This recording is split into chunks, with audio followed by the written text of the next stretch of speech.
Imagina este escenario. La oficina central del banco más imponente de la ciudad. El gerente, un joven arrogante y exitoso, observa desde su ventanal de cristal a un anciano que se acerca al mostrador. Un hombre simple, con un sombrero de paja gastado, botas polvorientas y ropas que gritan campo. El anciano pide transferir una suma. El gerente, con una sonrisa burlona, se inclina y le susurra al oído: «Si tienes saldo, te pago el doble». Y en ese preciso instante se firma su sentencia de muerte. Pero lo que ese gerente no sabía es que ese anciano, al que acababa de humillar públicamente, no era un simple granjero, sino el principal accionista y dueño de ese banco. Esta es la historia de cómo la humildad desenmascaró la arrogancia y de cómo un hombre simple le enseñó al mundo que la verdadera riqueza no se mide en ceros, sino en carácter.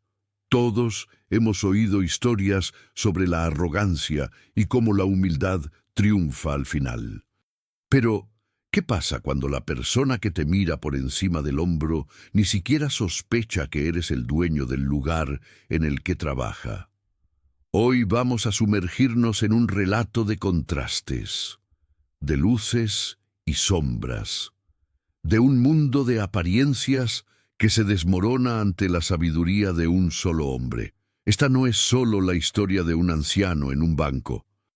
Es un espejo que nos obliga a mirarnos y a preguntarnos: ¿juzgamos a las personas por su portada o por el valor de su libro? ¿Respetamos a los demás por lo que son o por lo que tienen? Es una lección sobre la humildad, el sacrificio y la verdadera esencia del éxito. Antes de que entremos de lleno en esta increíble trama, quiero invitarlos a ser parte de nuestra comunidad. Si esta historia te toca el corazón, por favor, dale like, suscríbete y activa la campanita para no perderte ninguna de nuestras historias.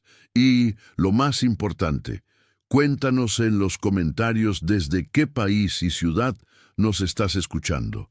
Quiero leer cada uno de sus mensajes y saber hasta dónde llega esta increíble historia. ¿Estás listo para esta gran historia?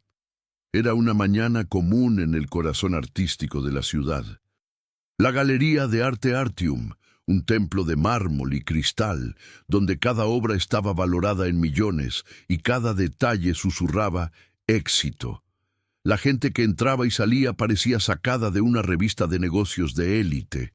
Trajes italianos impecables, zapatos de cuero lustrados, bolsos de diseñador y joyas que centelleaban bajo las luces focalizadas.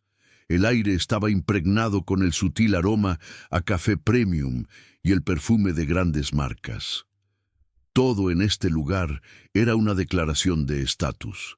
Cada cliente, cada empleado, se movía con una estudiada elegancia, como si el simple hecho de estar allí los colocara en un pedestal por encima del resto. Para ellos, el mundo estaba dividido en dos grupos: los que pertenecían a ese santuario del arte de alto nivel y los que no. Y justo en la cúspide de ese mundo estaba el gerente de la galería, Dr. Lucas Carvalho, un joven de 35 años, pulcro y ambicioso.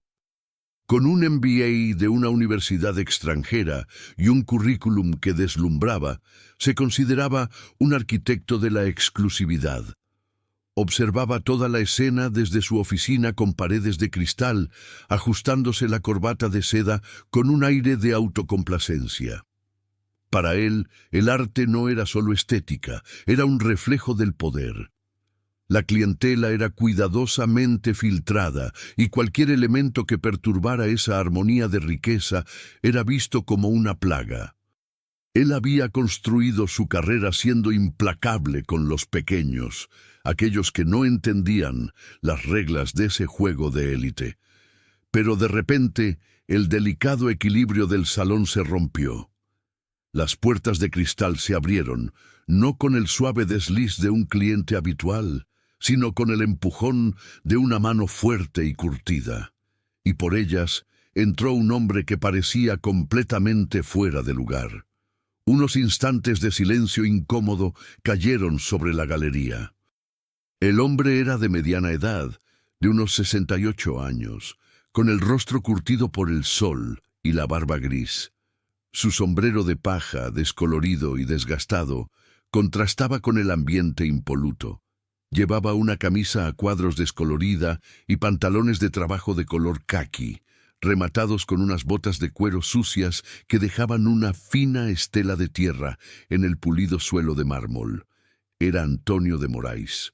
Sus manos, nudosas y gruesas, revelaban una vida de trabajo manual duro. Al pasar, los clientes más cercanos se alejaron instintivamente, como si el hombre portara una enfermedad contagiosa llamada pobreza.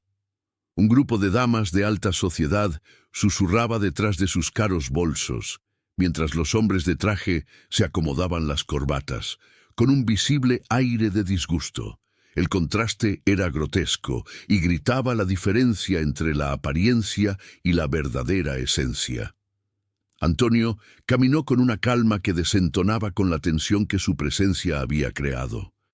Se acercó al mostrador de recepción, donde la joven Marina, la recepcionista, lo miraba con desdén. Su mirada juzgadora era una réplica exacta de la del gerente. Había sido entrenada por Lucas para filtrar a la gente correcta. Y a su parecer, el hombre simple que tenía frente a ella definitivamente no era el cliente correcto. En su oficina, Lucas sonrió. Otro que se perdió, pensó, ajustándose la corbata de seda. Probablemente ni siquiera sabe dónde está. Para él, ese anciano era solo un estorbo, una mancha en su perfecto lienzo de éxito. No tenía idea del huracán que acababa de entrar por sus puertas. Con manos curtidas por el sol y la tierra, Antonio Almeida se acercó al mostrador de mármol. Sus botas, sucias, hacían un ruido diferente en el pulido piso, un sonido que era un eco discordante en la sinfonía de la opulencia. Algunos clientes, que hasta entonces fingían no prestar atención, ahora miraban sin disimulo. Doctor. Lucas Carvalho salió de su oficina con una sonrisa que no llegaba a sus ojos, una sonrisa falsa, arrogante, practicada frente al espejo para demostrar poder sin decir una palabra.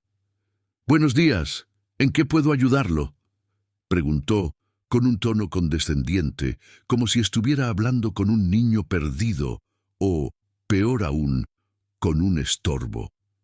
Antonio se quitó el sombrero, revelando un rostro marcado por años de sol y trabajo, pero con una mirada penetrante e inteligente. «Buenos días, joven. Necesito hacer una transacción de mi cuenta». Lucas se esforzó por disimular una risa. Miró a Marina, que se cubrió la boca para esconder una sonrisa maliciosa. «Claro, señor. ¿Su nombre, por favor?» «Antonio», respondió el anciano. «Antonio de Moraes. Señor Antonio», continuó Lucas, pronunciando el nombre con una teatralidad que lo hacía sonar como una broma interna. «¿Y cuánto pretende transferir?» Antonio miró a su alrededor por un momento, como si quisiera asegurarse de que la información no fuera robada por el aire mismo. Su voz era tranquila, serena, contrastando con el nerviosismo que su presencia ya había sembrado. 15 millones. Es para una compra de activos. Necesita ser procesado hoy antes de las 2 de la tarde. El silencio que siguió fue atronador. Era tan denso y pesado que se podía sentir en el aire. Lucas parpadeó varias veces, como si no hubiera entendido bien. Marina, por su parte, se atragantó con su propia saliva. Los demás clientes, que antes se susurraban y reían, ahora estaban completamente en silencio, con los ojos fijos en la escena. ¿15 millones? Ese anciano, con esa ropa y ese sombrero de paja, ¿quería transferir 15 millones? El shock inicial se disipó y fue sustituido por una estruendosa carcajada. La risa de Lucas resonó por toda la galería. Una risa sarcástica, cruel, que revelaba el profundo desprecio que sentía por el hombre que tenía enfrente. «Si tienes saldo, te pago el doble», exclamó, con la voz llena de burla. Su frase se convirtió en un eco que se expandía por el salón, resonando en los oídos de todos. «Imagínate, Marina, nuestro amigo aquí quiere transferir 15 millones». Marina se unió a la risa de su jefe, contagiada por la humillación pública que se estaba llevando a cabo. Otros empleados se acercaron, atraídos por la conmoción. La situación era humillante, pero Lucas se divertía. Para él, avergonzar a los inferiores era una forma de demostrar su poder, de reafirmar su posición en la cima de la cadena alimenticia de la galería. «Señor, ¿está seguro de no confundir los números?», preguntó, su voz goteando sarcasmo. «¿Quizás es 15.000 o 500?» Antonio permaneció impasible. A lo largo de su vida había aprendido que las apariencias eran engañosas, tanto las suyas como las de los demás. Sabía exactamente quién era y por qué estaba allí. Y sabía que la justicia siempre llega para quienes tienen paciencia. «No, joven», respondió con tranquilidad. «Son 15 millones. Puedes verificar la cuenta». Nadie imaginaba que ese hombre simple, de ropa humilde y un rostro marcado por la vida, era el principal accionista de la red de galerías más poderosa del país. La tormenta estaba a punto de desatarse, y Dr. Lucas Carvalho no tenía idea del huracán que acababa de provocar. Para comprender quién era realmente ese hombre, Antonio de Moraes, es necesario viajar 50 años en el pasado, a un tiempo en que la tierra, y no el dinero, era la medida del trabajo duro.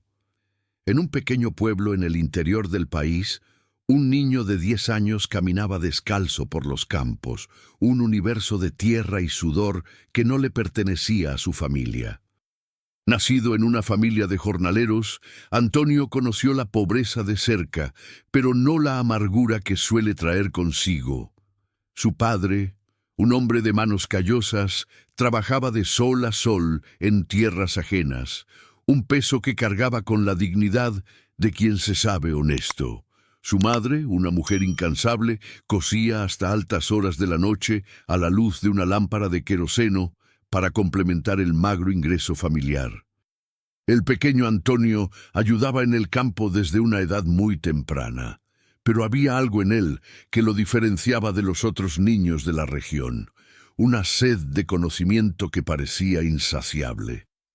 Mientras sus amigos jugaban después del trabajo, corriendo por los campos y pescando en el arroyo, Antonio estudiaba a la luz de esa misma lámpara.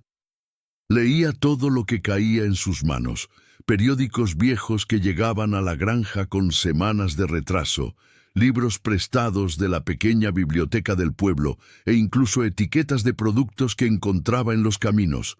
Su maestra de la escuela rural, una anciana de 60 años que había dedicado su vida a la educación, fue la primera en notar su potencial excepcional.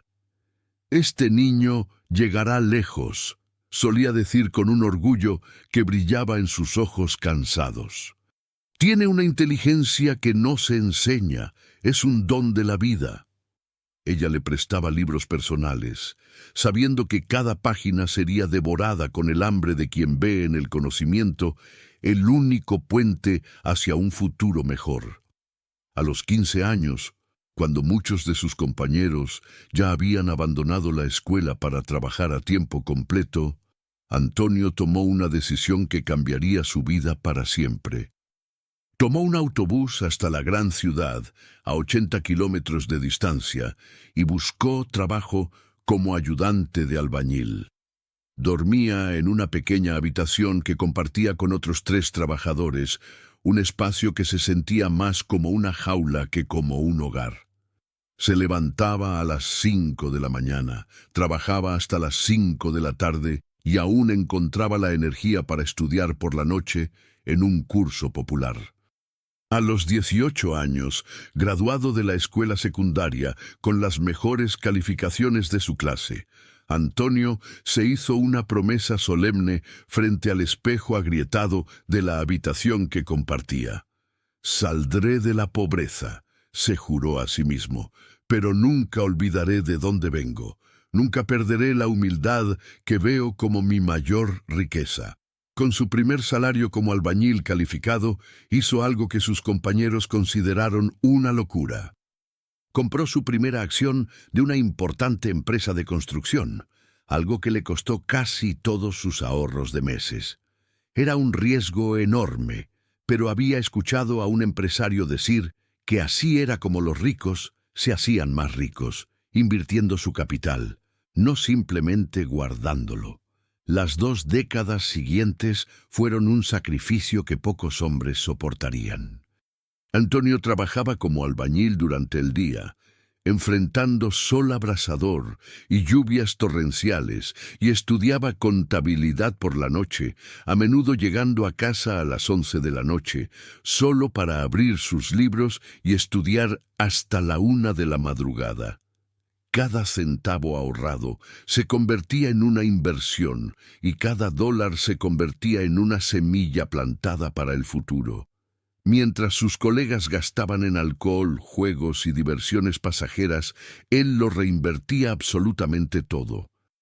A los 25 años, conoció a María José, una maestra de primaria de corazón generoso que vio en él no al hombre simple que era, sino al hombre extraordinario en el que se convertiría.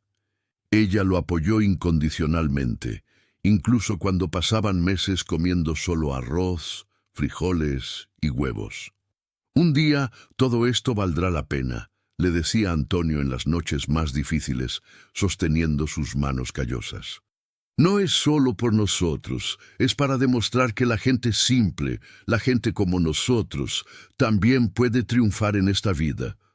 Você tem toda a razão. Peço desculpas pelo erro de idioma. O texto que enviei para a cena 4 foi gerado em português em vez de espanhol. Vou reescrever a cena 4 em espanhol e garantir que todas as próximas cenas também sejam nesse idioma. Cena 4, La mentira de la fortuna. Música dramática y misteriosa. El ritmo se acelera ligeramente para construir la tensión. Narrador. El primer gran paso de Antonio llegó a los 35 años. Había ahorrado cada centavo, juntando el dinero suficiente para comprar una pequeña propiedad rural que estaba siendo subastada por deudas. Era una extensión de tierra aparentemente sin valor, con pastos degradados y una casa que más parecía una ruina. Los otros interesados, hombres de negocios engreídos y granjeros experimentados, se rieron cuando vieron a un simple albañil haciendo ofertas. Pero Antonio vio algo que los demás no pudieron ver. Vio un potencial infinito para el trabajo y el crecimiento. Vio el futuro. Y en los siguientes 5 años, trabajando 16 horas al día, transformó esa tierra árida y abandonada en una de las propiedades más productivas y respetadas de la región.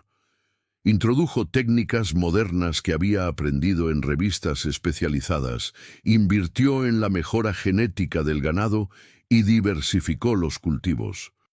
Los vecinos, que antes se burlaban, ahora le pedían consejo. Con las ganancias sustanciales de la propiedad, Antonio comenzó a diversificar sus inversiones con la misma paciencia y sabiduría que había transformado la tierra improductiva en oro verde. Compró acciones de empresas en las que realmente creía. Invirtió en bienes raíces y en títulos de deuda cuando las tasas estaban en su punto más alto. Tenía un instinto natural para los negocios que ninguna universidad en el mundo podría enseñar. Era el instinto de alguien que conocía el valor real de las cosas. A los 45 años, Antonio ya era multimillonario, pero absolutamente nadie lo sabía. Seguía viviendo en la misma casa sencilla de la propiedad, conduciendo la misma vieja camioneta Ford que había comprado usada 10 años antes y vistiendo la misma ropa humilde de siempre. El dinero no cambia quién eres por dentro, le decía siempre a María José. Si eras bueno siendo pobre, serás bueno siendo rico. Si eras malo, el dinero solo lo hará más evidente. Fue en esa época cuando escuchó hablar de una pequeña red de galerías de arte que pasaba por dificultades. Los dueños querían vender, pero nadie creía en el potencial de la empresa. Antonio, sin embargo, vio una oportunidad. Compró el 43% de las acciones a un precio que todos consideraban demasiado alto. En los años siguientes, demostró que tenía razón. Con una gestión enfocada en atender a artistas emergentes y pequeños coleccionistas, la empresa creció exponencialmente. Antonio nunca asumió cargos ejecutivos, prefirió quedarse entre bastidores. Pero sus decisiones, como principal accionista, transformaron una pequeña institución regional en la red de galerías de arte más grande del país. A los 60 años, cuando podría haberse jubilado disfrutando de su fortuna, Antonio hizo algo inesperado. Compró otra propiedad, aún más grande que la primera, no por avaricia, sino por amor a la tierra. Aquí es donde me siento yo mismo, explicaba a sus pocos amigos cercanos. La propiedad se convirtió en su refugio. Se levantaba a las 5 de la mañana, tomaba un café negro y salía a ver a los animales. Sus empleados lo trataban como a un hombre común, porque eso era exactamente lo que era, un hombre común que por casualidad se había vuelto millonario. Antonio nunca alardeó de su riqueza. No tenía un jet privado, no vivía en una mansión y no frecuentaba clubes exclusivos. Su única extravagancia era comprar una camioneta nueva cada 10 años. Usaba el mismo sombrero de paja desde hacía 15 años, comprado en una tienda de artículos para el campo. El dinero es una herramienta, solía decir. Puede construir o destruir, puede unir o alejar a las personas. Depende de cómo lo uses. En los últimos meses había notado algo preocupante. Sus propias galerías se estaban volviendo lugares fríos, donde los empleados trataban mal a los clientes más sencillos. Recibía cartas de queja cada semana. Personas humildes mal atendidas, pequeños coleccionistas menospreciados. Decidió que era hora de ver con sus propios ojos lo que estaba sucediendo. No como el principal accionista Antonio de Moraes, sino como el simple artesano Antonio de Moraes. La diferencia, sabía, sería reveladora. Por eso, estaba allí esa mañana en la Galería Artium del centro de la ciudad, vestido con sus ropas de siempre, listo para una lección que el doctor Lucas Carvalho jamás olvidaría. Lucas Carvalho, que minutos antes se burlaba de su propia broma, decidió transformar ese momento en una demostración de poder. Para él, poner a la gente en su debido lugar era más que una diversión. Era una forma de mantener la jerarquía y el orden que consideraba naturales. «Señor Antonio», dijo Lucas, recuperando un tono falsamente profesional. «Para transferencias de este valor, tenemos protocolos específicos. Usted necesita una cita previa en el servicio Premium, comprobación del origen de los fondos y una serie de documentos». Su voz era un veneno disfrazado de amabilidad, una serie de obstáculos burocráticos que estaba seguro de que el anciano no podría superar. Antonio mantuvo la calma, como un viejo roble que no se mueve con el viento. «Joven, tengo una cuenta aquí desde hace más de 20 años. Nunca necesité una cita para mover mi propio dinero». «Ah, pero las reglas cambiaron». Lucas sonrió con malicia, especialmente para transferencias superiores a 10 millones. «Es una política interna para prevenir el lavado de dinero». Hizo una seña a Marina. «Marina, trae el formulario KYC completo para el señor». Marina se levantó rápidamente, claramente disfrutando del teatro. «Claro, doctor Lucas». También buscaré los formularios de declaración de origen de los fondos y de capacidad económica. Otros empleados comenzaron a acercarse, atraídos por lo que parecía ser un procedimiento especial.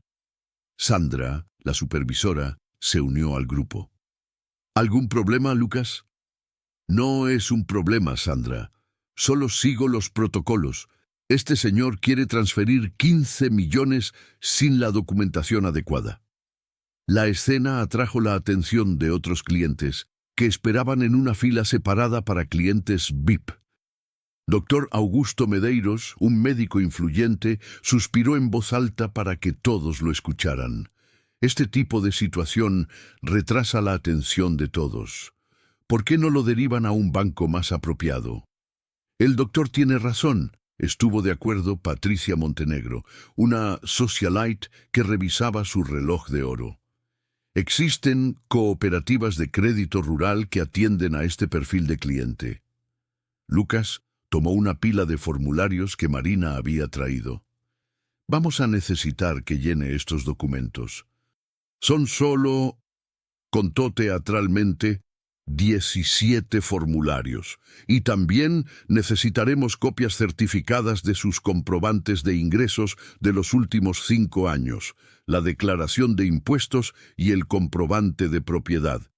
Sin mencionar, Marina agregó con una sonrisa venenosa, que las transferencias superiores a 10 millones solo pueden ser procesadas con 48 horas de antelación por razones de seguridad. Marcos, el guardia de seguridad, dio un paso al frente. Doctor, Lucas, si el señor no tiene la documentación, tal vez sea mejor que regrese otro día. Está causando molestias a los demás clientes.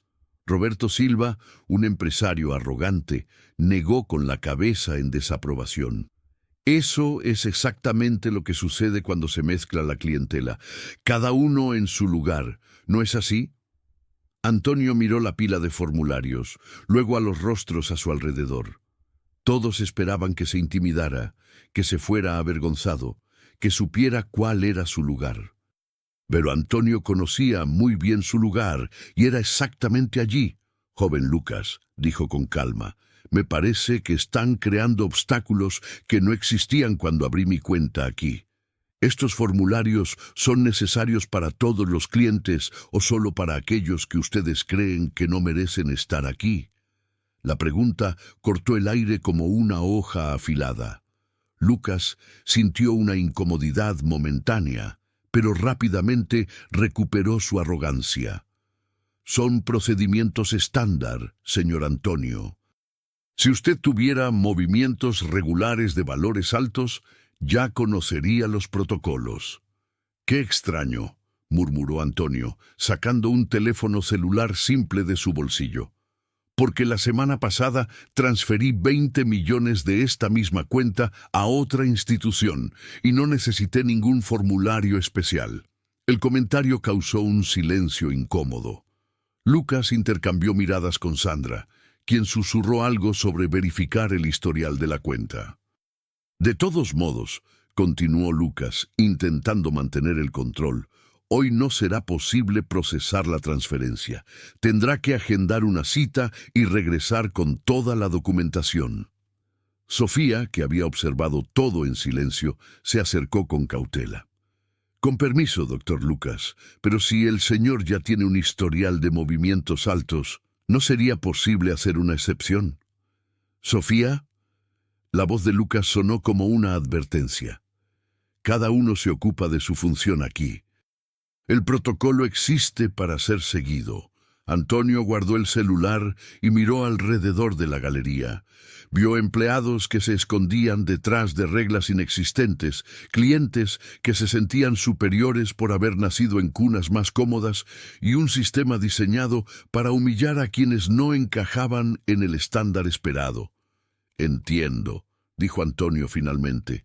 No quieren procesar mi transferencia hoy, está bien, pero me gustaría hablar con el director regional.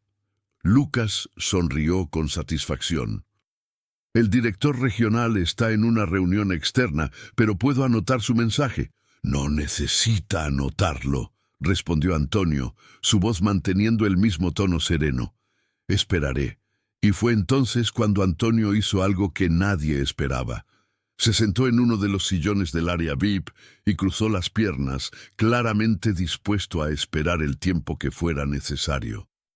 La situación que Lucas pensaba haber controlado con sus protocolos y burocracias, de repente, adquirió una dimensión que él no había previsto. Ese anciano simple no estaba siendo intimidado. Por el contrario, se estaba comportando como alguien que tenía todo el derecho de estar allí. Eso incomodaba a Lucas más que cualquier confrontación directa. Lo que había comenzado como un simple intento de humillación, ahora se transformaba en algo mucho más peligroso. Una situación que se estaba saliendo completamente de su control. La situación que Lucas pensaba haber controlado con sus protocolos y burocracias, de repente, adquirió una dimensión que no había previsto. Ese anciano simple no se estaba dejando intimidar. Por el contrario, se estaba comportando como alguien que tenía todo el derecho de estar allí. Eso incomodaba a Lucas más que cualquier confrontación directa. Lo que había comenzado como un simple intento de humillación, ahora se transformaba en algo mucho más peligroso. Una situación que se estaba saliendo completamente de su control. El eco de sus propias palabras, «Si tienes saldo, te pago el doble», resonaba en su cabeza como una sentencia. Se quedó inmóvil, observando a Antonio, que sentado cómodamente en el sillón, se había convertido en el centro de todas las miradas. La gente ya no reía, la tensión era palpable, un silencio incómodo había sustituido al aire de superioridad que solía reinar en la galería. De repente, un susurro nervioso rompió la quietud. Marina, la recepcionista, se acercó a Lucas con el rostro pálido. «Doctor Lucas», susurró y su voz temblaba. «Revisé el historial de la cuenta del señor. Tiene movimientos de millones cada semana. Transferencias regulares, aplicaciones, retiros, todo en orden. Es una cuenta premium, con un estatus de cliente preferencial». Lucas sintió que el suelo se hundía bajo sus pies. ¿Movimientos de millones? Si Antonio de Moraes realmente tenía ese historial, todos los protocolos que había inventado se revelaban como lo que realmente eran. Pura discriminación. Se aferró a la única explicación que le quedaba.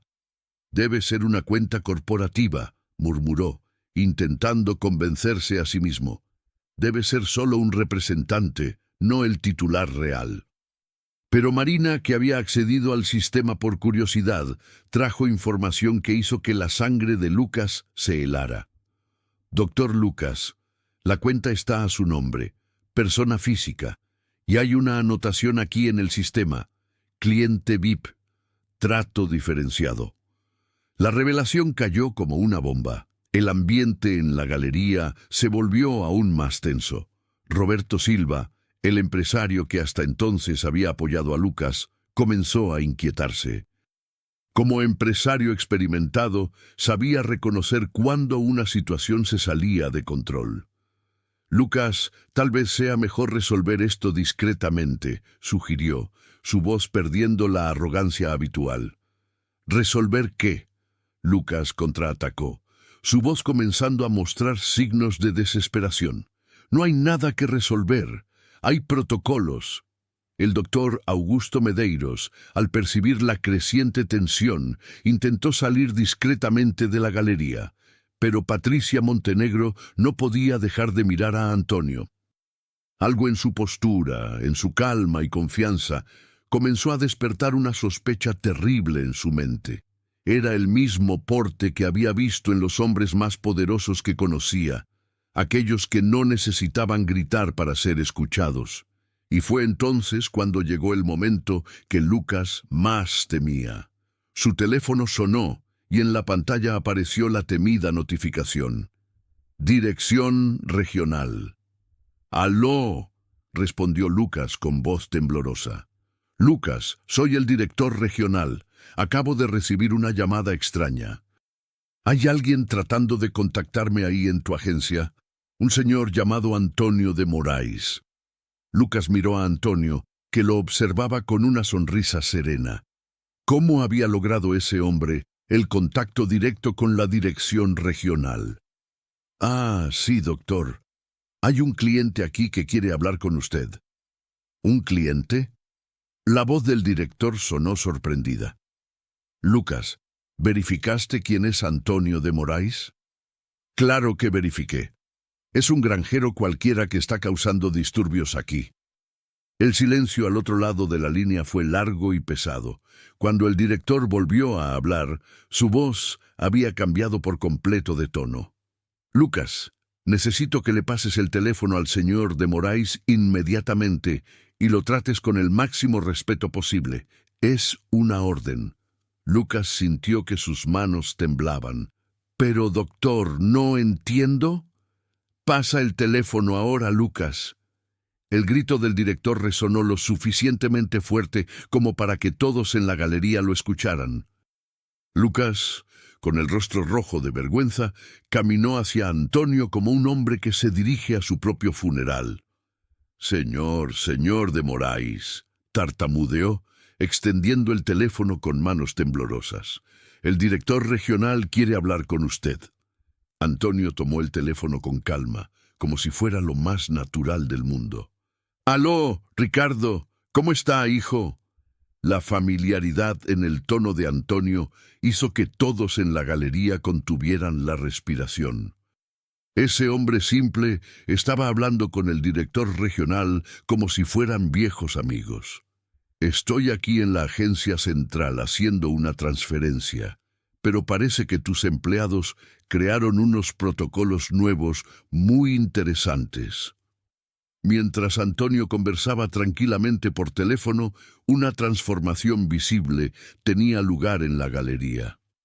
Los empleados que antes se reían abiertamente, ahora susurraban nerviosamente entre sí. Los clientes que habían hecho comentarios despectivos comenzaron a sudar frío. Sus sonrisas de superioridad se habían desvanecido por completo. Se miraban unos a otros con pánico en los ojos, preguntándose si habían sido cómplices de la humillación del hombre más poderoso de la compañía. Sandra, la supervisora, intentó acercarse a Sofía, que permanecía en silencio, con una calma que ahora parecía misteriosa. ¿Sabías quién era?, susurró, su voz casi inaudible. No, respondió Sofía con una serenidad que contrastaba con el pánico de Sandra. Pero eso no importa, merecía ser tratado con respeto de todos modos. La respuesta de Sofía fue un golpe más duro para Sandra que cualquier regaño, una prueba irrefutable de que la moralidad no era negociable. Marina, al darse cuenta de la gravedad de la situación, comenzó a llorar en silencio. La joven de 23 años, que consideraba a Lucas su mentor, ahora veía su mundo profesional desmoronarse. Su complicidad en la humillación se le revelaba como el error más grande de su vida. Fernanda, la joven becaria, alternaba su mirada entre Antonio y Lucas, intentando procesar lo que estaba sucediendo. ¿Cómo un hombre tan poderoso podía parecer tan simple? ¿Y cómo un hombre tan aparentemente perfecto como Lucas podía ser tan cruel? Marcos, el guardia de seguridad, intentó esconderse detrás de una columna, rezando para que nadie recordara sus amenazas anteriores y el gesto de llevar la mano a su cinturón, listo para actuar. Roberto Silva, el empresario, se quedó paralizado. Su arrogancia se había evaporado, dejando solo una patética máscara de pánico. En su cabeza, las transacciones que dependían de la buena voluntad del banco se desvanecían como el humo. «Sí, Ricardo, entiendo. No necesitas venir aquí. Podemos resolver esto internamente. Sí, sé que confías en mi juicio». Antonio continuaba la conversación telefónica, su voz tranquila y medida, en total contraste con el pánico generalizado. Finalmente colgó y le devolvió el teléfono a Lucas. El silencio en la galería era absoluto. Hasta el aire acondicionado parecía haber dejado de funcionar. «Bien», dijo Antonio, ajustándose el sombrero de paja en la cabeza. «Parece que tendrán la oportunidad de conocer algunos protocolos reales muy pronto». Lucas tragó saliva, sabiendo que su carrera acababa de desmoronarse ante sus ojos. Y lo peor de todo, él mismo había sido el arquitecto de su propia destrucción. La situación había escalado mucho más allá de la simple humillación. Ahora era una cuestión de supervivencia profesional, y todos en la galería sabían que estaban del lado equivocado de la historia. Antonio de Moraes, el hombre simple de sombrero de paja, sacó un pequeño y simple tablet de un bolsillo de su camisa a cuadros. La pantalla, protegida por una película ya rayada por el uso diario, se iluminó cuando la tocó. Con movimientos precisos y seguros de quien domina la tecnología a pesar de su edad, abrió una carpeta digital. «Mi nombre es Antonio de Moraes», dijo, su voz resonando en la galería silenciosa, «y soy el principal accionista de esta red de galerías». Giró la pantalla del tablet hacia Lucas Carvalho. La luz azul de la pantalla iluminó el rostro pálido del gerente, revelando documentos oficiales, un poder notarial electrónico con certificación digital, participación societaria autenticada y extractos de cuenta auditados, todo debidamente sellado y firmado digitalmente. El silencio que siguió fue atronador. Era como si el tiempo se hubiera detenido, como si el aire mismo se hubiera solidificado. Doctor Lucas Carvalho sintió que sus piernas le fallaban. Marina dejó escapar un grito ahogado. Sandra se puso pálida como un fantasma. Roberto Silva sintió que la boca se le secaba al instante. Esto no es posible», tartamudeó Lucas, sus manos temblando mientras miraba alternativamente la pantalla del tablet y la computadora que mostraba los millones en la cuenta de Antonio. 43% de las acciones de la compañía, explicó Antonio con calma, adquiridas a lo largo de 23 años de inversiones. Patricia Montenegro sintió que el suelo se desvanecía bajo sus pies. Sus joyas, que momentos antes parecían preciosas, de repente se veían como bisutería barata al lado del hombre al que había llamado gentuza. El doctor Augusto Medeiros, que había filosofado sobre educación y jerarquía social, intentó tragarse las palabras venenosas que había escupido con tanta altivez. Señor de Moraes. Intentó recuperar la compostura Lucas, pero su voz era temblorosa y quebradiza. «No lo sabía. Nadie me lo dijo». «Nadie te lo dijo porque no quería que lo supieras», respondió Antonio, guardando los documentos con la misma calma con la que los había mostrado. «En los últimos 6 meses he recibido 847 cartas de queja sobre el servicio en nuestras galerías. Personas humildes siendo maltratadas, pequeños coleccionistas siendo menospreciados, jubilados que son ignorados». Hizo una pausa, mirando alrededor de la galería, sus ojos pasando por cada persona que había participado en la humillación. «Decidí venir personalmente para ver cómo mis empleados tratan a los clientes que más necesitan respeto y atención». Sofía, la única empleada que había defendido a Antonio, se quedó boquiabierta. Había defendido al principal accionista de la empresa sin saberlo, pero no se arrepentía. Había hecho lo que era correcto. «Señor de Moraes».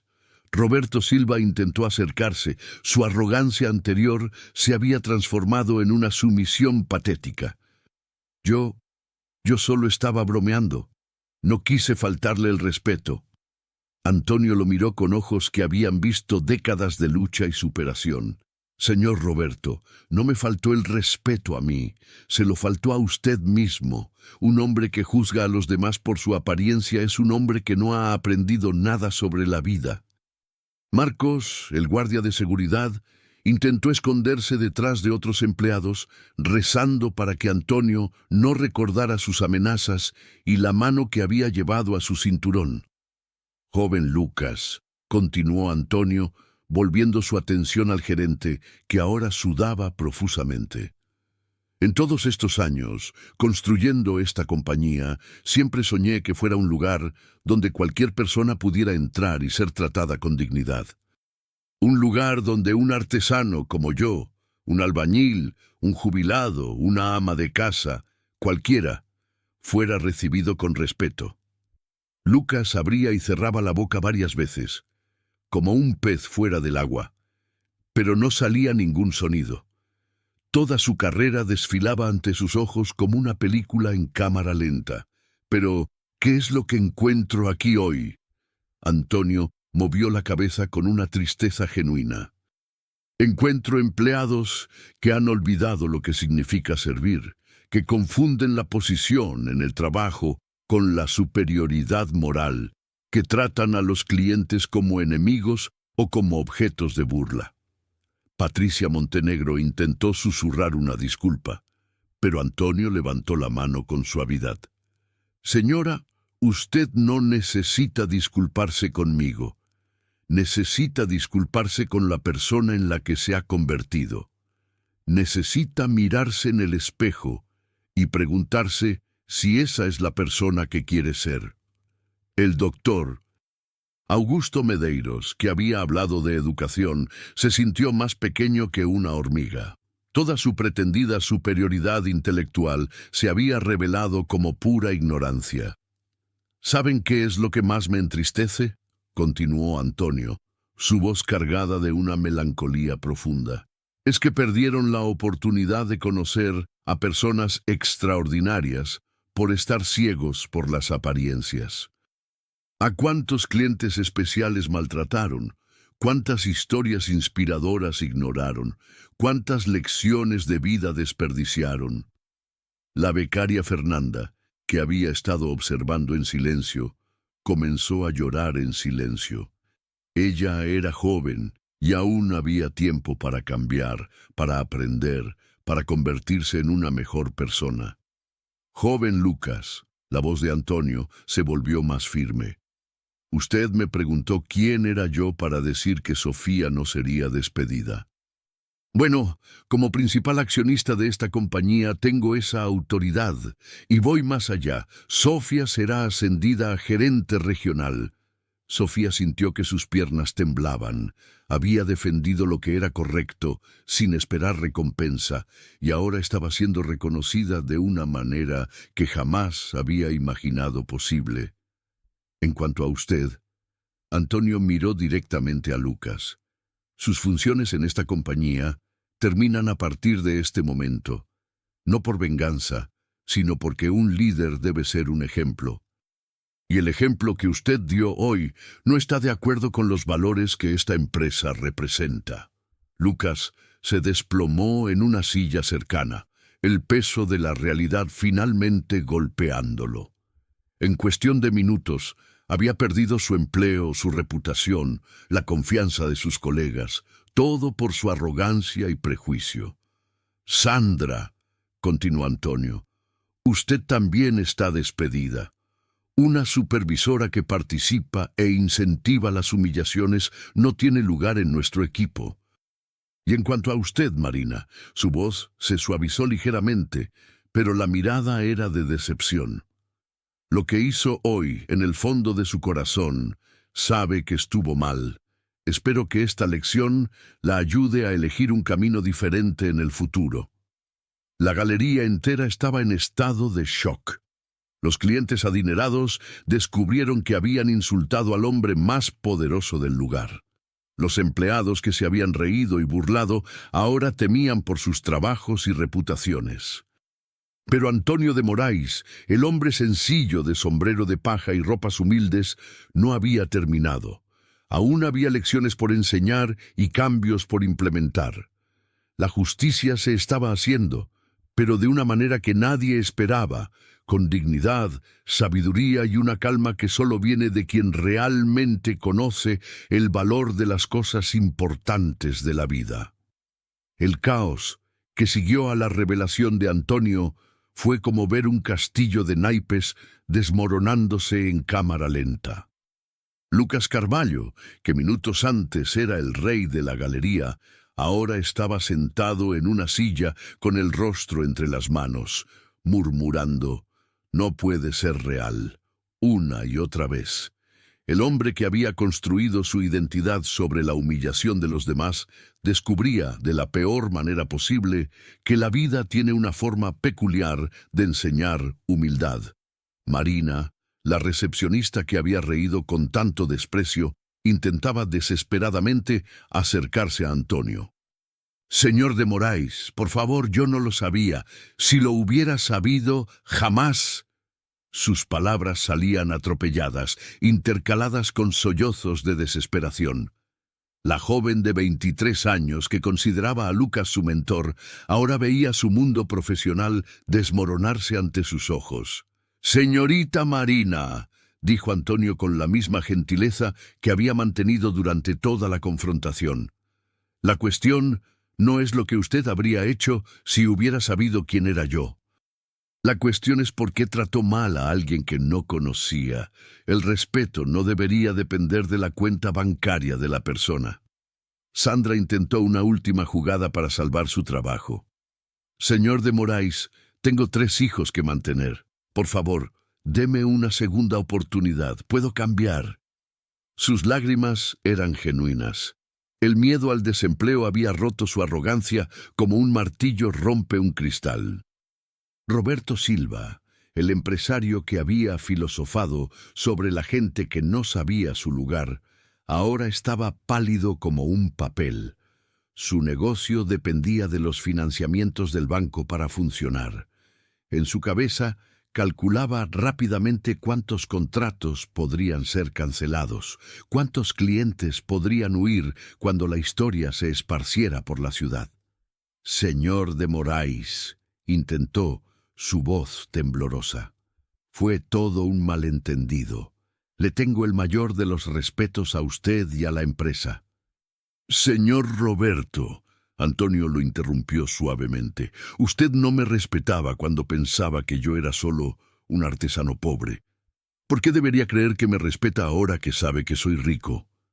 Patricia Montenegro, la socialite que había hablado de la jerarquía social, estaba en pánico total. Su posición en la sociedad local dependía enteramente de su red de relaciones con personas influyentes. Haber insultado al principal accionista del banco era un suicidio social. «Fue un terrible error», exclamó, sus joyas temblando mientras gesticulaba nerviosamente. «Estoy pasando por un momento difícil. No estaba siendo yo misma». El doctor Augusto Medeiros, que había pontificado sobre educación y clases sociales, se encontró en un silencio vergonzoso. Como médico respetado, sabía que la noticia se esparciría rápidamente por los círculos sociales de la ciudad. Su reputación, construida durante décadas, estaba en ruinas por 15 minutos de arrogancia. Pero fue Marcos, el guardia de seguridad, quien tuvo la reacción más dramática. El hombre grande e intimidante que se había ofrecido a retirar a Antonio de la galería, ahora lloraba como un niño. «Señor de Moraes, yo solo estaba haciendo mi trabajo. El doctor Lucas me lo ordenó. Nunca haría nada contra usted». Su devoción repentina era tan patética como su arrogancia anterior había sido repugnante. Sofía, en medio del caos, permanecía en estado de shock. El ascenso inesperado aún no había sido procesado por completo en su mente. Ella había defendido a un cliente por principio, sin imaginar las consecuencias que eso traería. Ahora se veía en el centro de una transformación completa de la galería. Fernanda, la joven becaria, se acercó tímidamente a Antonio. «Señor de Moraes», dijo ella, su voz casi un susurro. «Lo siento mucho, soy nueva aquí y pensé que debía seguir el ejemplo de los demás. Sé que eso no es una excusa, pero ¿puedo aprender a ser mejor?» Antonio miró a la joven con amabilidad. Era exactamente esa humildad genuina y el deseo de crecer lo que buscaba en sus empleados. Fernanda, dijo, reconocer el error es el primer paso para corregirlo. Tienes el potencial para convertirte en una excelente profesional. Mientras tanto, otros empleados de la galería que no habían participado directamente en la humillación observaban la escena con una mezcla de alivio y aprensión.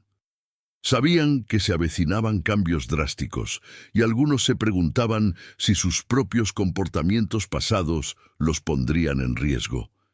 El teléfono de la galería comenzó a sonar incesantemente. La noticia de que el principal accionista de la empresa estaba personalmente en la galería se había esparcido como pólvora. Periodistas locales, otros empresarios, incluso familiares de los involucrados, intentaban obtener información. En su desesperación, Lucas hizo un último intento. Señor de Moraes, yo puedo arreglar esto. Puedo cambiar toda la cultura de la galería. Puedo entrenar a los empleados. Por favor, deme una oportunidad. Antonio lo miró con una mezcla de tristeza y firmeza.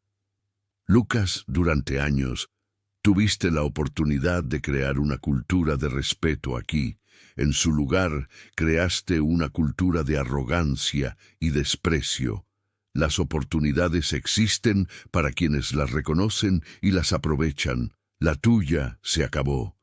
Sandra hizo un último intento desesperado. Pero señor de Moraes, he trabajado aquí durante 15 años. Conozco todos los procedimientos. Sin mí, la galería no funciona. Señora Sandra, respondió Antonio con calma, ninguna institución es más grande que las personas que la sirven. Usted puede conocer los procedimientos, pero olvidó lo más importante, cómo tratar a las personas con dignidad. Eso no se aprende en un manual, se aprende en el corazón. La situación se volvía cada vez más tensa. Algunos clientes que habían participado en la humillación comenzaron a salir discretamente de la galería, intentando evitar más vergüenza. Otros, curiosos por el desenlace de los eventos, permanecieron como espectadores de un drama que se había vuelto muy real. Antonio miró alrededor de la galería, su galería, y no solo vio el caos del momento, sino las posibilidades del futuro. Vio una oportunidad de transformar no solo ese lugar, sino de enviar un mensaje a todas las demás galerías de la empresa. Un mensaje sobre valores, respeto y la verdadera medida del éxito. Sofía, dijo, volviéndose hacia la nueva gerente, mañana comenzaremos a implementar cambios profundos aquí. Quiero que prepare una reunión con todos los empleados. Vamos a construir una nueva cultura basada en el respeto y la dignidad humana. La justicia se estaba haciendo, pero Antonio sabía que el verdadero trabajo apenas comenzaba. Despedir a los arrogantes era solo el primer paso. El verdadero desafío sería construir algo mejor, en lugar de lo que había sido destruido. 6 meses después, de aquel día que lo cambió todo, la Galería de Arte Artium se había convertido en un ejemplo para todo el sistema de negocios de la región. Sofía, ahora firmemente establecida como gerente regional, había implementado cambios que iban mucho más allá de las políticas internas. Había creado una revolución silenciosa en la forma en que las personas simples eran tratadas. El primer cambio fue simbólico, pero poderoso. Justo en la entrada de la galería, una placa discreta pero visible decía: aquí toda persona es bienvenida, sin importar su apariencia, profesión o condición social. No era solo una decoración, era un compromiso que todos los empleados habían abrazado de corazón. Antonio visitaba la galería una vez por semana, siempre vestido con sus ropas simples de artesano. Pero ahora, cada empleado lo saludaba, no porque supieran que era el principal accionista, sino porque habían aprendido a ver más allá de las apariencias. Más importante aún, trataban a todos los demás clientes con el mismo respeto que le dedicaban a él. Fernanda, la joven becaria que había pedido una segunda oportunidad, se había convertido en una de las empleadas más queridas por los clientes. Su transformación fue completa. De una joven insegura que seguía malos ejemplos a una profesional segura de sí misma que creaba ejemplos positivos. Aprendí que el respeto no es algo que se da solo a quienes pueden devolvernos algo, solía decir a los nuevos becarios. El respeto es algo que damos porque somos personas decentes. La historia de Lucas Carvalho, sin embargo, había tomado un rumbo diferente. Después de ser despedido, pasó semanas en una depresión profunda. Su arrogancia le había costado no solo el empleo, sino también la confianza de su familia y amigos. Su esposa lo dejó, llevándose a los hijos. Los amigos se alejaron. Descubrió, de la forma más dolorosa posible, que las relaciones basadas solo en el estatus y las apariencias son tan frágiles como castillos de arena. Pero fue exactamente esa caída la que se convirtió en su salvación.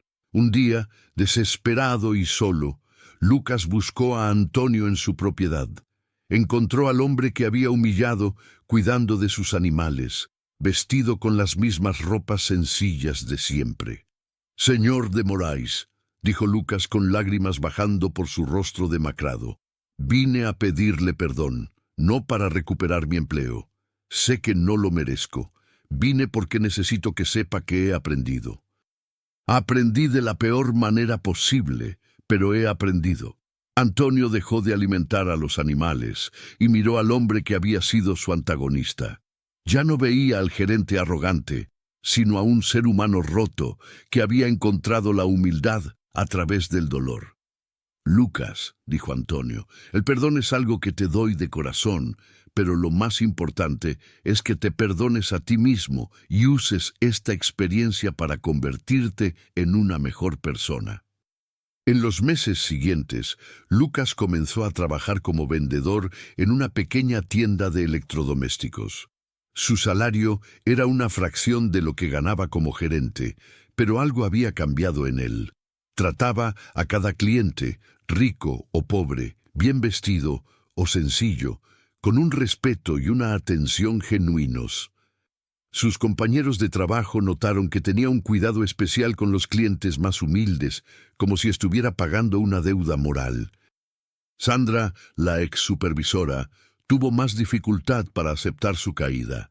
Pasó meses culpando a otros por sus propios errores, intentando conseguir empleo en galerías de la competencia, pero la historia de su participación en la humillación del principal accionista se había esparcido por todo el sector.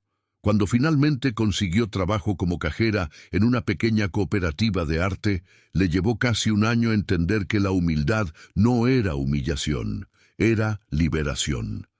Roberto Silva, el empresario arrogante, enfrentó severas consecuencias en sus negocios. Muchos clientes cancelaron contratos no solo por miedo a represalias del banco, sino porque la historia reveló su verdadero carácter. Su concesionaria casi quiebra y se vio forzado a despedir a empleados que antes consideraba inferiores. La ironía no pasó desapercibida. El hombre que juzgaba a otros por su condición social descubrió en carne propia lo que significaba ser juzgado. Patricia Montenegro se convirtió en una paria social. Las mismas amigas que se reían de sus comentarios crueles ahora la evitaban en fiestas y eventos. Descubrió que su posición social era más frágil de lo que había imaginado. Sola y rechazada, comenzó a realizar trabajos voluntarios en asilos y orfanatos, no por publicidad, sino porque necesitaba reconectarse con su propia humanidad. El doctor Augusto Medeiros, quizás por ser más viejo y sabio, fue quien mejor procesó la lección. Buscó a Antonio de Moraes algunas semanas después del incidente y tuvo una larga conversación sobre el privilegio, la educación y la verdadera sabiduría. Doctor Antonio, le dijo, un diploma puede hacer de alguien un profesional competente, pero solo la humildad hace de alguien una persona sabia. A partir de ese día, el doctor Augusto comenzó a atender gratuitamente a familias necesitadas, descubriendo que la medicina no era solo sobre curar cuerpos, sino sobre tratar a las personas con dignidad. Pero la transformación más hermosa, sin embargo, ocurrió con Sofía, la joven que había defendido a un desconocido por principio. Descubrió que los pequeños actos de valentía pueden cambiar el mundo que nos rodea. Bajo su liderazgo, la galería implementó programas de educación financiera gratuita para artesanos y microcréditos para pequeños emprendedores, directamente inspirados en la vida de Antonio. ¿Sabe lo que aprendí?, le dijo Sofía a Antonio durante una de sus visitas. Aprendí que el liderazgo no se trata de estar por encima de las personas, se trata de estar a su lado. Un año después del incidente, Antonio decidió hacer una última visita encubierta a la galería.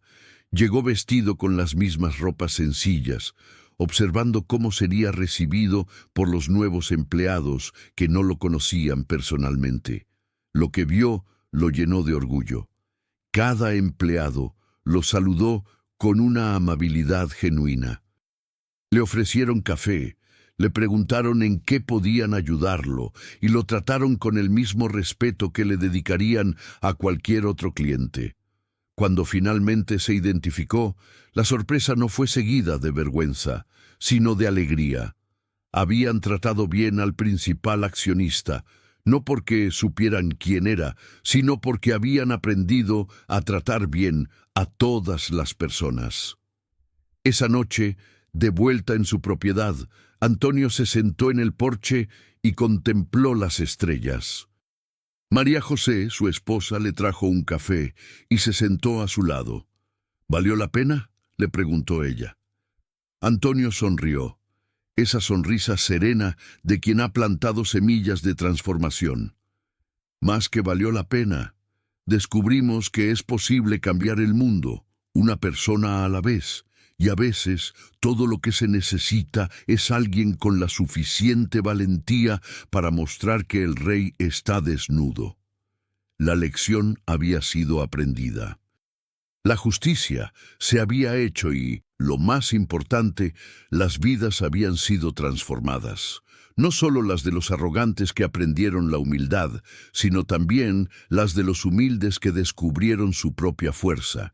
Y Antonio de Moraes, el hombre sencillo de sombrero de paja, había demostrado que la verdadera riqueza no se mide en dinero, sino en la capacidad de elevar a los demás y crear un mundo más justo y respetuoso para todos. Después de la conmoción, la galería se cerró por el resto del día. El aire de pánico y vergüenza fue reemplazado por una quietud pesada. Al día siguiente, a primera hora de la mañana, Sofía reunió a todo el personal. Los que se habían quedado, aquellos que se escondieron detrás de las columnas y los que se mantuvieron neutrales, se miraban con incertidumbre. Sofía subió a un pequeño escenario improvisado, con el rostro serio, pero los ojos brillando con una determinación que nunca habían visto. No trajo un discurso preparado, en su lugar habló desde el corazón. Muchos de ustedes están aquí hoy con miedo, comenzó ella con una voz clara y firme que resonó en el silencio. Miedo de que la historia se repita, miedo de que sus propios errores salgan a la luz. Pero les digo algo, hoy no estamos aquí para juzgar el pasado, estamos aquí para construir el futuro. El señor de Moraes me dio una orden, continuó, y la orden es clara, construir una nueva cultura aquí. Una cultura basada en el respeto, en la dignidad y en la decencia humana. Él no me pidió que los despidiera a todos, no me pidió que los castigara, me pidió que les enseñara, que les muestre un camino diferente. Sofía explicó que el cambio comenzaría de inmediato. El primer paso sería un programa de reentrenamiento. No sería un programa para enseñarles cómo llenar formularios o cómo vender una pieza de arte. Sería un programa para enseñarles a ver a las personas. Para que, cuando un cliente entrara por la puerta, no vieran un traje o un sombrero de paja, sino una persona, una historia, un alma. De ahora en adelante, dijo Sofía, la principal métrica de éxito de un empleado no será cuántas piezas de arte vende, sino cuántos clientes se van con una sonrisa y una sensación de que fueron tratados con respeto. Cada semana haremos un círculo de discusión donde hablaremos sobre nuestros desafíos y nuestros éxitos. Y cada 3 meses, nuestro principal accionista, el señor de Moraes, vendrá aquí, encubierto, para verificar cómo estamos progresando. No para castigarlos, sino para guiarlos. Porque él cree que todos, incluso los que se equivocan, merecen una segunda oportunidad. Una ola de alivio recorrió el salón. El miedo fue reemplazado por la esperanza.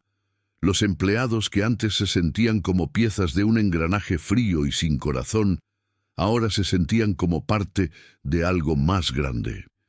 Vieron en Sofía no solo a una nueva jefa, sino a una líder que realmente se preocupaba por ellos y por la misión de la empresa. Mientras tanto, en su oficina, Antonio de Moraes miraba la escena a través de las cámaras de seguridad. Vio las lágrimas de alivio en el rostro de los empleados, la determinación de Sofía y sintió un inmenso orgullo. Sabía que la lección que había dado ese día había sido dura, pero también sabía que era necesaria. Era solo el primer paso en un largo viaje, pero era el paso más importante, era la siembra de una nueva cultura. La transformación en la Galería Artium no fue solo un cambio de discursos, fue un cambio de corazón, y ese cambio se reflejó más que en cualquier otro lugar en la nueva política de contratación. Sofía, como nueva gerente regional, se encargó de la tarea con la seriedad y el compromiso que la caracterizaban. Lo primero que hizo fue tomar las carpetas de postulantes que Lucas había acumulado, llenas de currículums de la gente más prestigiosa de la ciudad. Las miró por un momento, pensando en lo que él consideraba el candidato perfecto, y las deslizó con un suave gesto hacia el cesto de basura. «No buscaremos más currículums impresionantes», le dijo Sofía a su equipo de recursos humanos. «No nos importan las universidades, ni los títulos, ni el apellido de las personas. De ahora en adelante buscaremos algo que no se puede escribir en un papel. Buscaremos el corazón». La nueva política era radical. En lugar de entrevistas formales, Sofía invitaba a los candidatos a tomar un café y a contar su historia. Se interesaba por sus sueños, por las dificultades que habían superado, por las lecciones que la vida les había enseñado. El primer día de selección, una joven de unos 20 años entró con ropa sencilla, algo desgastada. Su nombre era Elena. No tenía un título universitario ni experiencia previa en una galería de arte. Había trabajado como camarera en una cafetería cercana. Sofía le ofreció un café y le preguntó: «Elena, ¿por qué quieres trabajar aquí? Cuéntame tu historia, no tu currículum». Elena, nerviosa al principio, comenzó a contar. Habló sobre su sueño de ser artista, sobre cómo pasaba horas dibujando en su pequeño apartamento después de turnos agotadores, y sobre cómo, a pesar de sus sueños, nunca había entrado a una galería de arte porque sentía que no pertenecía a un lugar así. «Sé que no tengo la experiencia que buscan», dijo con la voz entrecortada, «pero puedo aprender. Lo que sí tengo es respeto por el trabajo y la honestidad que mis padres me enseñaron. Y sobre todo, no me atrevería a juzgar a alguien por la ropa que lleva». Sofía, escuchando cada una de sus palabras, le sonrió. «Elena, acabas de decir exactamente lo que necesitamos oír. Tienes el trabajo. Los otros miembros del equipo se miraron sorprendidos, pero Sofía lo sabía.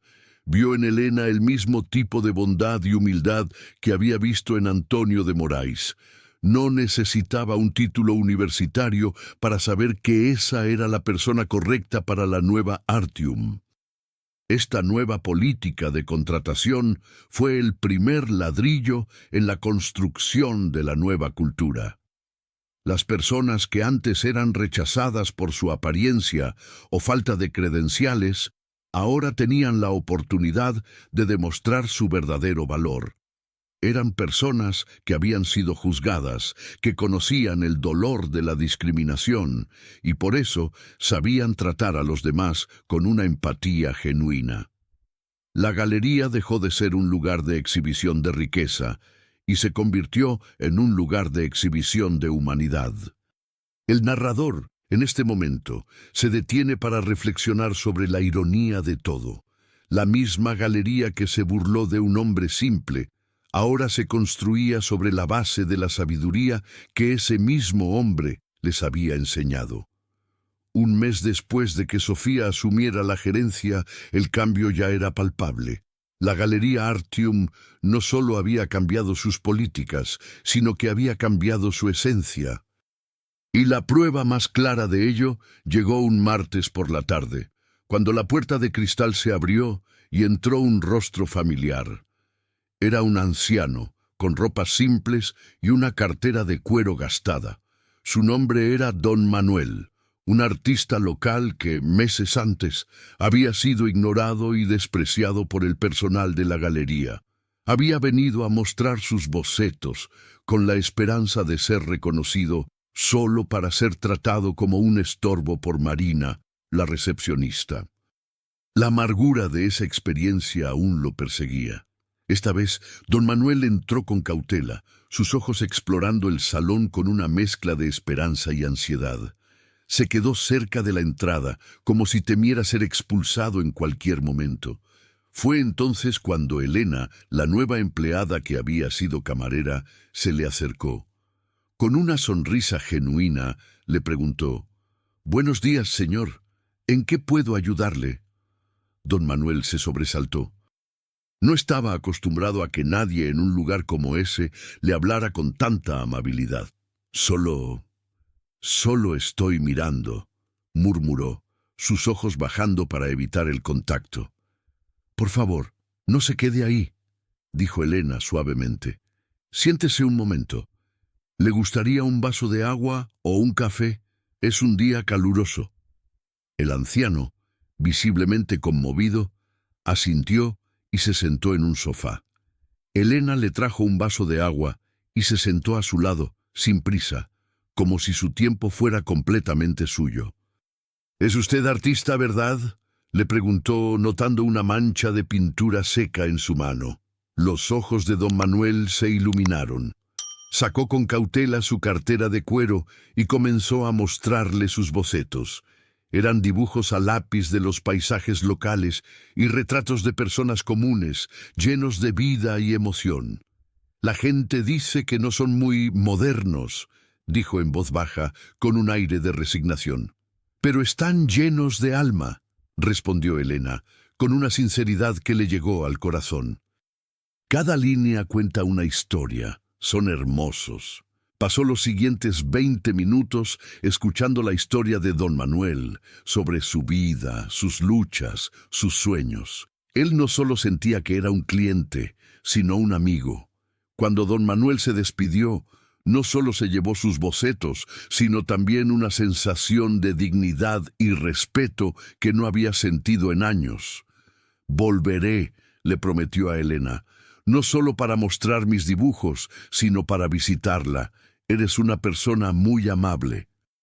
En su oficina, Sofía observaba la escena. Vio la sonrisa de don Manuel, el brillo en sus ojos. Sabía que ese momento valía más que cualquier venta de millones de dólares. Era la verdadera medida del éxito que Antonio de Moraes quería para su empresa. No se trataba de las transacciones, sino de las conexiones humanas. No se trataba del dinero, sino del respeto.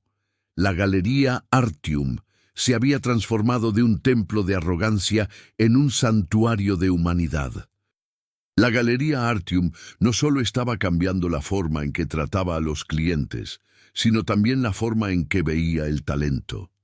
Sofía, siguiendo las directrices de Antonio, implementó un programa para encontrar y nutrir talentos fuera de los círculos tradicionales. Fue así como conocieron a Ricardo, un joven de 25 años con manos de artista, pero con un currículum que no impresionaría a nadie. Ricardo había crecido en la calle y sus lienzos eran los muros grises de los edificios de su barrio. Trabajaba de forma precaria, pintando grafitis y haciendo pequeños trabajos de decoración para poder sobrevivir. Había soñado con trabajar en una galería, pero siempre pensó que un lugar como Artium era un mundo de cristal al que nunca podría pertenecer. Pero ahora por primera vez estaba dentro, no como un cliente, ni como un intruso, sino como un nuevo miembro del equipo. Su puesto era humilde, asistente en el departamento de embalaje y transporte de obras. Su trabajo era envolver cuidadosamente las piezas para su envío, pero Ricardo, con sus ojos de artista, no solo veía el trabajo, veía la belleza en cada trazo, en cada pincelada, en cada color. Un día, mientras organizaba el almacén, Ricardo encontró una obra olvidada en una esquina polvorienta. Era un cuadro de un artista desconocido, de un paisaje rural que había sido descartado por ser demasiado simple. El lienzo estaba desgastado y el marco, viejo y agrietado, no ayudaba. La galería había planeado deshacerse de él, ya que no encajaba con la estética moderna y sofisticada de los otros trabajos. Pero Ricardo vio algo en esa pieza que los demás no veían. Vio la honestidad en el paisaje, la luz que parecía irradiar del sol pintado y la paz del campo. El cuadro le recordó su propia infancia y la simpleza de la vida que había dejado atrás. Con un nudo en la garganta, sintió una conexión instantánea con la obra.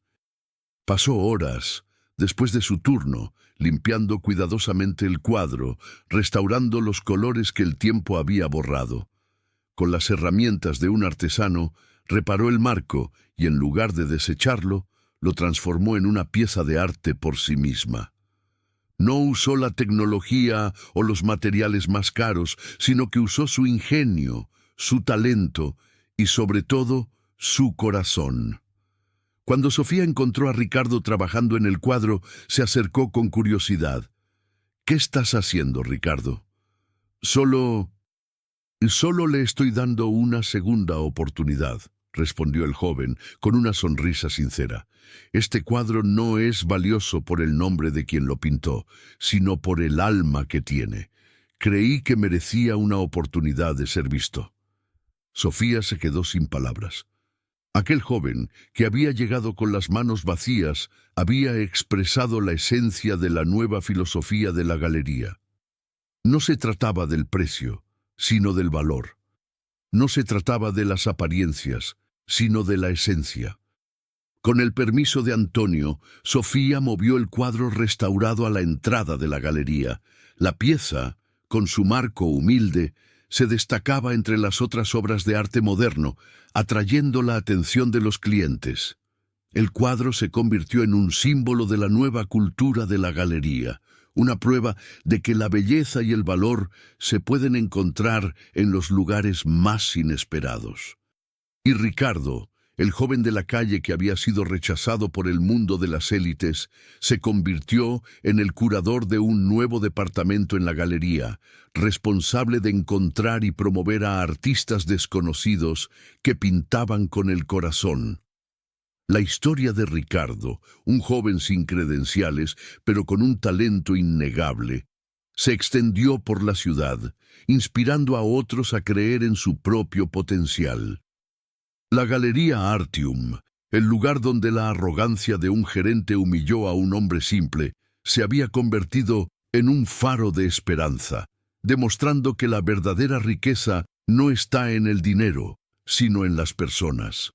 La vida, con su ironía y sabiduría, Tiene una forma de volver a poner a las personas en su lugar, y eso es exactamente lo que le sucedió a Lucas Carvalho.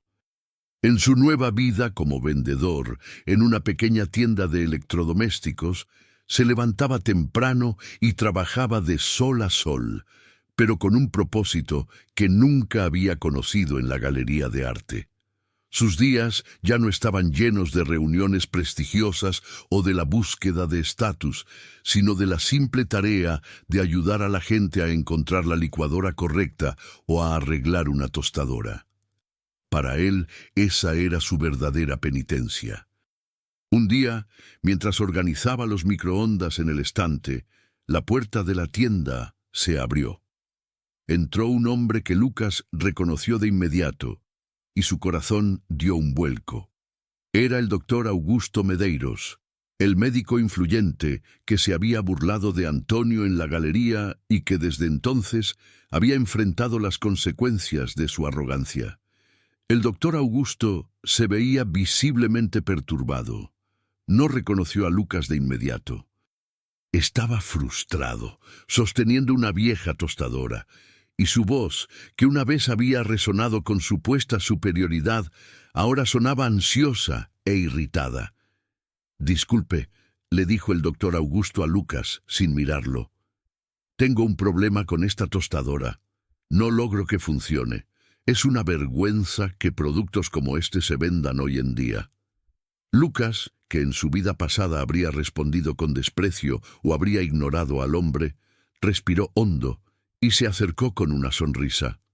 «Buenos días, señor. Veo que está frustrado. Permítame ver qué puedo hacer». El doctor Augusto finalmente lo miró y sus ojos se abrieron de par en par. La sorpresa en su rostro era evidente. «¿Lucas? ¿Eres tú? ¿Qué haces aquí?» Lucas no se avergonzó. Su voz era tranquila y humilde. «Estoy trabajando, doctor Augusto. La vida me ha estado enseñando algunas cosas». Tomó la tostadora y con la paciencia que la vida en la tienda lo había obligado a aprender, revisó el aparato. Encontró un pequeño trozo de pan quemado atascado en una de las ranuras. Con cuidado lo quitó y la tostadora volvió a funcionar. «Aquí tiene, señor, un pequeño obstáculo», dijo Lucas, devolviéndole la tostadora al doctor Augusto. A veces, los problemas más grandes son en realidad los más sencillos de resolver. Solo necesitamos tener la paciencia para mirar de cerca. El doctor Augusto se quedó sin palabras. Miró al exgerente arrogante, al hombre que lo había humillado y al exgerente de una galería de élite que ahora estaba arreglando su tostadora. Esperaba un insulto, una venganza, pero solo encontró bondad. El contraste entre el hombre que Lucas había sido y el hombre en el que se había convertido era asombroso e inspirador. «Gracias, Lucas», murmuró el doctor Augusto con los ojos llorosos. Tú has cambiado». «Todos podemos cambiar, doctor Augusto», respondió Lucas con voz suave. «A veces solo necesitamos una buena lección». El doctor Augusto se fue, pero la tostadora en sus manos parecía una pieza de arte. Había encontrado más que una solución a un problema mecánico. Había encontrado una lección sobre la humildad y la redención. Y Lucas, al verlo partir, sintió una paz que el dinero y el poder jamás le habían dado. Se había, de hecho, perdonado a sí mismo. Meses después del incidente en la galería, la historia de Antonio de Moraes y su lección sobre la humildad se había esparcido como la pólvora, no solo por la ciudad, sino por todo el país. La galería Artium, que una vez fue un símbolo de arrogancia, ahora era un modelo de negocios éticos, siendo el tema principal de reportajes y documentales. La transformación era tan radical que los grandes medios de comunicación comenzaron a mostrar interés. Querían entender cómo una empresa de élite había cambiado su cultura de forma tan drástica. Una mañana, un equipo de una importante cadena de noticias llegó a la galería para hacer un reportaje. La periodista principal, una mujer elegante y escéptica, entrevistó a Sofía. ¿Es este cambio realmente sostenible?, le preguntó la periodista, con una ceja levantada. ¿Una cultura basada en la bondad y el respeto puede realmente ser rentable en el mercado de élite? Sofía, con la sabiduría que había aprendido de su mentor, sonrió. La rentabilidad, en mi opinión, no se mide solo en dinero. Se mide en la confianza de los clientes, en la lealtad de los empleados y en el impacto positivo que creamos en nuestra comunidad. Hemos descubierto que al invertir en las personas, no solo ganamos su respeto, sino también su negocio. Hemos atraído a un nuevo tipo de cliente, aquellos que valoran más la ética que el lujo. Y lo más importante, nuestros empleados están más felices y motivados que nunca, lo que se traduce en un servicio excepcional. Por eso, sí, esta cultura es más rentable que la anterior. El reportaje se convirtió en un fenómeno nacional. La gente estaba fascinada con la historia de la galería y con la joven líder que estaba cambiando el mundo de los negocios. Pero la pregunta que todos se hacían era, ¿quién era el hombre misterioso detrás de todo? El principal accionista, Antonio de Moraes, siempre había evitado la publicidad, permaneciendo en las sombras. Pero el momento de hablar había llegado. Antonio, con la misma serenidad que había mantenido durante la humillación, aceptó una entrevista con el equipo de noticias. La escena tuvo lugar en su propiedad, con el sol de la tarde iluminando el rostro del anciano. Vestido con sus ropas simples, habló al mundo por primera vez. Me preguntan por qué un hombre como yo, que vive de forma simple, es dueño de una red de galerías de lujo, comenzó Antonio, su voz tranquila y firme. La respuesta es que no soy dueño de galerías, soy dueño de valores. Cuando invertí en esta compañía, no lo hice por las obras de arte o por el dinero. Lo hice porque vi una oportunidad de invertir en un sueño, un lugar donde cualquier persona pudiera entrar y ser tratada con respeto, donde el talento fuera valorado sin importar de dónde viniera, donde la dignidad humana fuera la principal pieza de arte en exhibición. La periodista, visiblemente conmovida, hizo la pregunta que todos esperaban. ¿Y qué lección nos deja? Antonio miró directamente a la cámara, con sus ojos sabios y llenos de vida. La verdadera riqueza, dijo, no está en el dinero, sino en las relaciones que construimos. El dinero es solo una herramienta. Puede construir mansiones, pero no hogares. Puede comprar joyas, pero no la felicidad. Puede comprar cuadros, pero no el respeto. El respeto, la humildad y la decencia humana no tienen precio, y son las únicas cosas que, al final de la vida, importan. Con esas palabras, Antonio de Moraes no solo se reveló al mundo, sino que también solidificó su legado como un líder visionario. Él no solo había salvado una empresa, había cambiado la forma de pensar de una generación entera y había demostrado de forma inequívoca que la verdadera grandeza se encuentra en la capacidad de servir a los demás con el corazón. Después de la conmoción que sacudió el mundo de los negocios, la vida de Antonio de Moraes no regresó a la tranquilidad. Su historia se había convertido en un faro de esperanza, y la gente comenzó a buscarlo, no por dinero, sino por guía. En lugar de esconderse de la fama, Antonio decidió usar su influencia para construir un legado aún mayor. En las vastas tierras de su propiedad, lejos del bullicio de la ciudad y el lujo de las galerías, comenzó su proyecto más ambicioso, una escuela de arte y negocios para jóvenes de orígenes humildes. El proyecto se llamaba El Taller de la Oportunidad. No era una escuela convencional. En lugar de aulas frías y pizarras, tenía talleres llenos de herramientas de escultura, caballetes con lienzos en blanco y espacios al aire libre para que los jóvenes aprendieran la administración de negocios en medio de la naturaleza.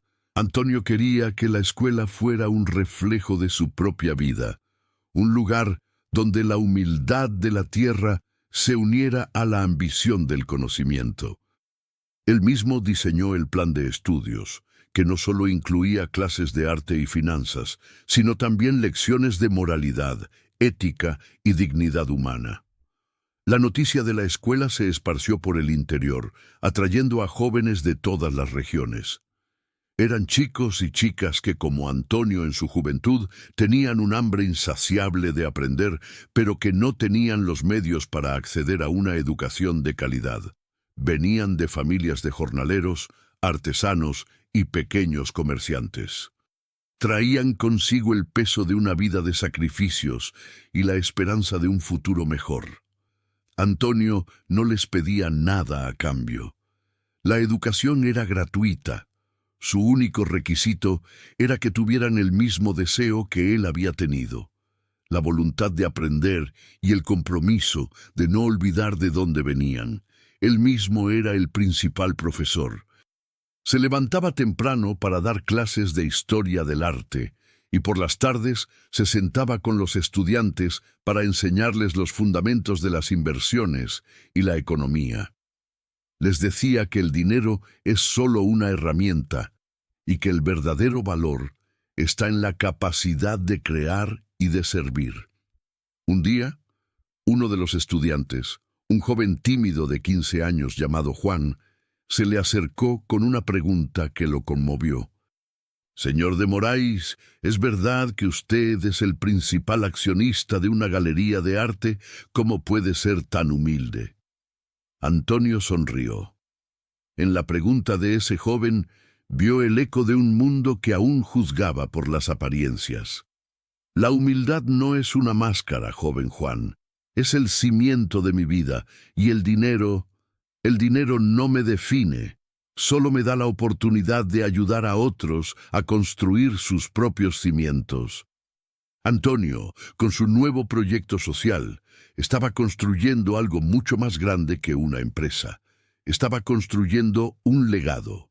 Estaba plantando semillas que algún día florecerían en talentos extraordinarios, en líderes éticos y en personas sabias que cambiarían el mundo, una persona a la vez.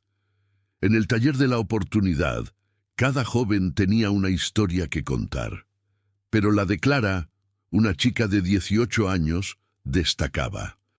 Había crecido con la pasión de pintar, usando trozos de carbón y pedazos de tela como lienzos. Su familia vivía en la pobreza y su padre le había dicho que la pintura era una pérdida de tiempo, un hobby para los ricos. Pero Clara no podía ignorar la llamada de su corazón. Un día, al escuchar la noticia de la escuela de Antonio, caminó 80 kilómetros a pie para llegar. En la escuela, Clara no solo aprendió a pintar con nuevos materiales, sino que también aprendió a valorar su propia historia. Antonio, al ver su talento y su dedicación, le recordó que el arte más valioso no es el que se vende por millones, sino el que cuenta la verdad de una vida. «Tus lienzos», le dijo Antonio, «son un reflejo de tu alma, y tu alma es rica, más rica que cualquier dinero del mundo». Con cada pincelada, Clara no solo pintaba paisajes, sino que también pintaba su propia historia, llena de sacrificios y esperanzas. En sus ojos, Antonio veía el eco de su propia juventud. Esa joven, que había llegado con las manos vacías, se convirtió en una de las mejores artistas de la escuela, y sus obras se vendieron en las galerías más importantes del país, no por su precio, sino por su poderosa historia. Y con el dinero que ganó, ayudó a su familia y se aseguró de que su padre entendiera que el arte nunca fue un desperdicio de tiempo. La historia de Antonio de Moraes se convirtió en un faro para el mundo de los negocios, y la gente pedía un gesto formal para reconocer su impacto. Un día, una de las más prestigiosas fundaciones filantrópicas de la ciudad lo honró con el premio líder humanitario del año. El evento fue en un teatro lujoso, lleno de empresarios y líderes. Antonio, vestido con su traje más simple, subió al escenario. Su presencia, humilde y serena, contrastaba con la pomposidad del ambiente. En su discurso, Antonio no habló de sus logros o de su fortuna. En cambio, miró a la multitud y dijo: «Este premio no me pertenece a mí, pertenece a la joven que tuvo la valentía de defender a un desconocido, Sofía. Pertenece a la joven que creyó en sí misma, Clara. Pertenece a todos los empleados de la Galería Artium, que eligieron el camino del respeto, aunque era el más difícil. Ellos son los verdaderos líderes». Con esas palabras, Antonio de Moraes demostró que la verdadera grandeza no está en el reconocimiento público, sino en la capacidad de reconocer la grandeza en los demás. Bajó del escenario, dejando un silencio de admiración y un aplauso sincero que llenó el teatro. Meses después, Lucas Carvalho, ahora trabajando con dignidad y humildad, sintió la necesidad de hacer algo más. No era por un empleo, ni por un pedido de perdón. Era una necesidad profunda de agradecimiento. Tomó un autobús al interior y encontró la propiedad de Antonio de Moraes. El hombre de negocios que había sido estaba muerto. En su lugar había un hombre nuevo, que valoraba las cosas simples de la vida. Encontró a Antonio en el porche de la casa, arreglando una cerca. La escena era tan simple que parecía surreal. «Señor de Moraes», dijo Lucas, la voz embargada por la emoción, «solo vine a decirle gracias. La lección que usted me dio me costó todo, pero me salvó la vida. Encontré una paz que el dinero y el poder jamás podrían darme». Antonio detuvo lo que estaba haciendo y sonrió. «Lucas, la vida no nos da lo que queremos, sino lo que necesitamos. Su lección era necesaria para que usted encontrara su verdadera riqueza».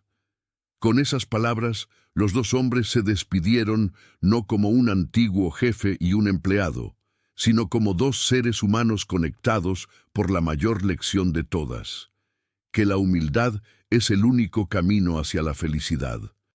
Para entender la verdadera riqueza de Antonio de Moraes, es necesario volver al principio. Hace 50 años, en un porche simple de una casa humilde, un joven Antonio, con las manos ásperas por el trabajo, se sentó al lado de su joven esposa, María José. No tenían nada, solo el amor y un sueño.